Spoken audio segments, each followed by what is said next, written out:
on a un problème fondamental lorsque le FCC et le CAJ se mettent en place. Première réunion du Front commun pour le Congo à l'hôtel Rotana. On est assis. C'est notre première réunion depuis que Félix Tshisekedi est président. Alors, nous, on n'est pas les personnages les plus importants. D'ailleurs, je fais partie des plus jeunes, hein, avec Constant Moutamba à l'époque, dans cette conférence des présidents. Alors, les barons, les patrons de la stratégie, les gens hyper capés dans la structure. Ah non, il n'y a pas de problème. On a la majorité, on a ceci, on a cela. On mettra le président au pas.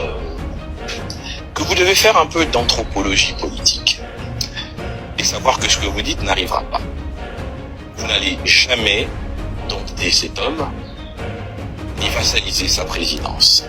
Et je leur ai donné deux raisons fondamentales. Je leur ai dit la première, c'est que c'est le fils d'Étienne Tshisekedi. C'est un homme qui a passé toute sa vie dans la radicalité comme source de construction de son mental. Ce n'est pas un homme qu'on peut dominer. Sachez-le, vous n'y arriverez pas. Premier élément. Le deuxième élément, je leur ai dit, il est accompagné d'une des machines politiques les plus puissantes de ce pays. Le DPS. Le DPS. Ils sont en Australie. Quand vous dormez, eux, ils travaillent. Ils sont en Chine. Quand vous dormez, eux, ils travaillent. Ils sont aux États-Unis. Quand vous dormez, eux, ils travaillent. Ils sont en France, en Belgique. Ils sont ici à Kid. Ils sont dans les deux cas. Ils sont partout. Ils ont une des diasporas les mieux formées, qui a des représentants dans les couloirs de la Maison Blanche, démocrates et autres. Vous trouverez toujours un membre de l'UDPS, parce que c'est plus de 30, c'est depuis 1982 qu'ils sont dans ce combat, et aujourd'hui, ils ont le pouvoir. Quand vous mettez cela côte à côte, vous vous rendez compte que ce que vous dites n'arrivera pas. La première réunion devait être rapide, parce qu'il devait aller rencontrer Tshisekedi, le nouveau président, pour lui donner la ligne à suivre. Maintenant, la ligne politique en tant que FCC. Alors, ils abrègent la réunion, ils partent voir le président Tshisekedi pour commencer à établir le canevas. Vous savez ce qui se passe? Racontez-nous. Ils ne sont pas reçus par Tshisekedi. Parce que son agenda ne le lui permet plus finalement. C'est un signal, quoi. Alors j'éclate de rire, je dis... C'était un signal de... Ah, ils ont compris que c'est lui le président. On a un problème fondamental. Je pense que vous venez de suivre. Celui qui parle là, c'est Germain Kambinga. Vous le connaissez bien, Germain Kambinga. Il a été aussi au EFCC. Il était au FCC, il était aussi avec Constant Moutamba. Il est en train d'expliquer un conseil qu'il avait donné aux gens de FCC, mais ces gens ne l'avaient pas écouté. Je vais revenir là-dessus. Un jour, pendant la campagne, je crois en 2006, la campagne électorale,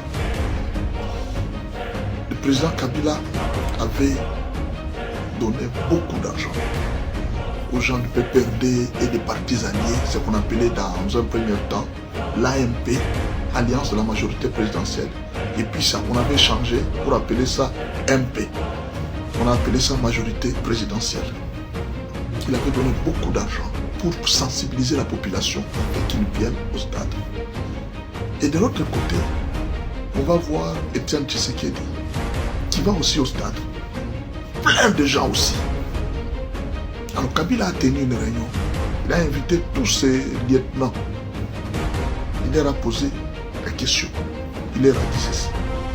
Regardez les images. Lui, il a fait la campagne sans argent. Il a rempli les stades. Et vous, vous avez eu beaucoup d'argent. Vous n'avez pas pu remplir les stades. Pourquoi? Pourquoi lui, sans argent, il remplit les stades? Et vous, avec l'argent, vous n'avez pas rempli les stades? C'était une question que Kabila leur avait posée. Pourquoi j'ai donné cette histoire? C'est une histoire que les proches nous racontaient. Il y avait des gens, il y a toujours des proches qui nous racontent. Des gens qui sont dans des circuits. Pourquoi je donne cette histoire? C'est pour montrer comment même si demain vous serez président, il faut savoir écouter toutes les oreilles, toutes les stratégies autour de vous, écouter tout le monde et discuter. N'allez jamais avec un point de vue orgueilleux, une condescendance sur les problèmes de la vie. Non, je connais, j'ai toujours fait, je vais toujours réussir, je ne veux pas échouer, ça ira toujours. Non. Le FCC cache avait la majorité. Quand Félix Tshisekedi, donc, le FCC, oui, le FCC avait la majorité. Quand Félix Tshisekedi est devenu président. Félix ne savait pas, ou alors peut-être il le savait.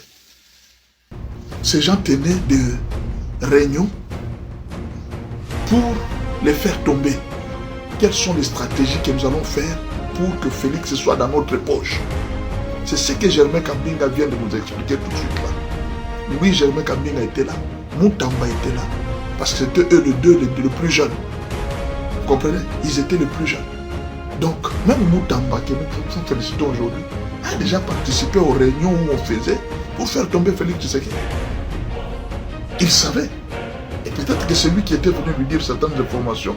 Et en vertu de cela, on l'avait donné ce poste. On ne sait pas. C'est possible en politique, il y a toujours des concessions. En tout cas, le président Félix Tshisekedi n'avait pas choisi Moutamba pour rien. Moutamba devrait trahir quelqu'un, ou bien trahir quelque chose pour être choisi parmi les gens du FCC. Ce n'est pas quelque chose du hasard. Donc Moutamba était aussi dans des réunions. Il était aussi au FCC cash. Mais certainement, il avait collaboré. Peut-être qu'il avait trahi quelqu'un pour mériter la confiance du chef. C'est pas facile, non? Alors, qu'est-ce que je veux dire? Ne soyez pas orgueilleux si vous êtes président. Ou bien ne soyez pas sûr de vous-même si vous êtes leader. Il faut toujours écouter tout le monde. Germain Kambinga leur a donné un très bon conseil. Il leur a dit, faites attention. Ces gens sont très forts en politique. N'y allez pas comme ça avec... Ils se sont moqués de lui, ils ne t'en fais pas. Nous avons la majorité. Mais les conseils de Germain Kambinga, c'est comme une prophétie. Germain Kambinga a prophétisé. Regardez la réalité aujourd'hui. Quand vous voyez ce qu'il dit là, en Chine, ces gens travaillent. Aux États-Unis, ces gens travaillent. Regardez aujourd'hui parmi les défenseurs de Félix Tshisekedi. Il y a Jean-Claude Moubenga. Regardez le nombre de vues ou bien le nombre d'abonnés qu'il a sur Facebook ou bien sur YouTube. Regardez Kalonji. Regardez le nombre d'abonnés qu'il a sur Facebook. Regardez Blaise Mouquet. Regardez HK Today. Ces gens c'était dans la diaspora. Et Germain Kambinga leur dit, pendant que vous êtes en train de dormir et ils sont en train de travailler, aujourd'hui ces gens ont défendu Tshisekedi bec et ongle. Ils l'ont défendu et je ne vais pas vous tromper. C'est vraiment une machine politique. Une machine politique. Quand Kalonji parle, quand Moubenga parle, quand HK Today parle, il convainc beaucoup.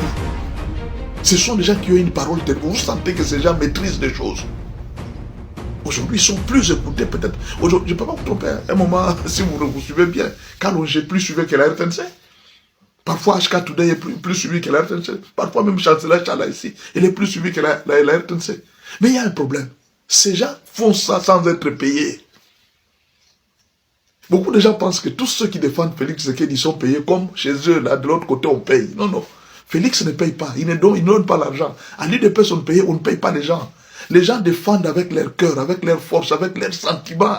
C'est ça la différence. Et c'est ce que l'UDPS a réussi. Ils font la politique sans s'attendre à l'argent d'abord. Ils défendent une opinion avec leur cœur. Quand Kalonji parle, il n'attend pas que Félix lui donne l'argent. Quand Chancellor parle, elle ne s'attend à rien. Elle défend seulement. Quand HK Today parle, quand Blaise Moukengue parle, ils ne s'attendent pas à l'argent. Ces gens parlent. Quand vous allez voir Eva Patrick en train de parler, ils ne s'attendent pas à l'argent. Ils parlent de tout leur cœur. Je salue en passant Christian, l'ancien Christian là-haut. Christian Chenou. Christian Chenou, merci beaucoup pour le travail. Il n'est pas payé. Christian Chenou là, il fait le travail, il n'est pas payé. Je le suis beaucoup. Il n'est pas payé. C'est ça la force de l'UDPS. Quand on vous dit que c'est une machine politique, c'est vraiment une machine politique. Aujourd'hui, regardez ceux qui ont été payés par Kabila. Ont-ils réussi à réintroduire Kabila dans la population? Ils n'ont pas bien communiqué. Aujourd'hui, Kabila n'est plus populaire en RDC. Pourquoi? Parce que ces communicateurs ne sont pas forts par rapport aux communicateurs de l'UDPS. Il faut écouter les conseils. Germain Kambinga leur avait donné un très bon conseil, mais il ne l'avait pas écouté. Et il dit, j'avais éclaté de rire.